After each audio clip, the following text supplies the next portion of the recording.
Hello बच्चों, आइए इस प्रश्न को पढ़ते हैं। माडेम क्या है? ब्लॉक आरेख खींचकर इसकी कार्यविधि समझाइए। आइए इस प्रश्न की मुख्य अवधारणा की चर्चा करें।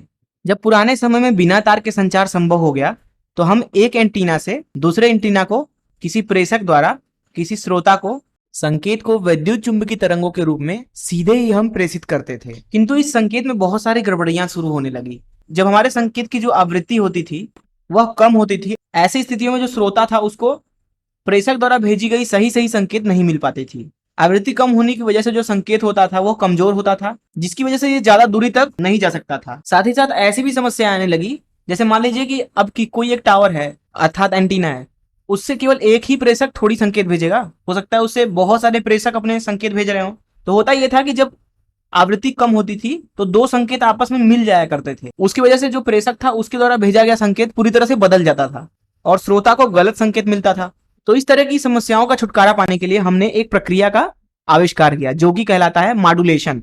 अब अगर हम ऊपर ऊपर से समझें, आप अपने संकेत को एक चिट्ठी की तरह अगर माने, अब ये जो चिट्ठी है वो प्रेषक से श्रोता के पास जाना चाहिए। तो मॉड्यूलेशन क्या करता है कि आपको एक घोड़ा प्रोवाइड करता है अर्थात हॉर्स, तथा जो ये संकेत है जो कि प्रेषक द्वारा भेजा जा रहा है, ये संकेत जो है वो घोड़े के ऊपर लाद दिया जाता है।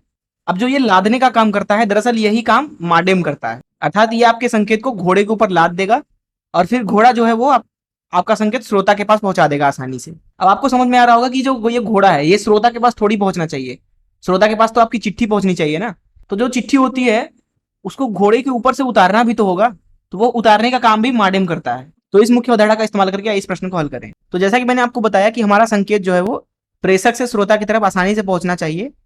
इसके लिए हमारा जो संकेत होता है, हम क्या करते हैं कि इसको पहले मॉड्यूलेट करते हैं। फिर ये मॉड्यूलेटेड जो संकेत है ये दरअसल माध्यम से होकर गुजरती है। फिर जब ये माध्यम से होकर गुजरती है और श्रोता के पास जब ये पहुंचने वाला होता है तो इसको हम डीमॉड्यूलेट कर देते हैं। डीमॉड्यूलेट मतलब मॉड्यूलेशन की उल्टी प्रक्रिया।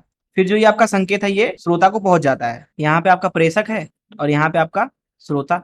अब जो ये मॉड्यूलेशन अथवा डीमॉड्यूलेशन की प्रक्रिया है ये दरअसल माडेम करता है, अर्थात जो ये मॉड्यूलेशन की प्रक्रिया है ये माडेम द्वारा की जाती है, तथा यहाँ डीमॉड्यूलेशन की जो प्रक्रिया है वो भी माडेम करता है। तो हम बोल सकते हैं कि माडेम जो है ऐसा यंत्र है जो संकेत को मॉड्यूलेट अथवा डीमॉड्यूलेट करती है, ताकि जो हमारा संकेत है वो आसानी से यूजर के पास अर्थात श्रोता के पास पहुंच जाए। तो इस तरीके से हमने माडेम को समझा तथा उसके ब्लॉक आरेख को भी समझा तथा वह काम क्या करता है इस चीज को भी समझा। मैं आशा करता हूं कि आपको इस प्रश्न का हल जरूर समझ आया होगा। धन्यवाद।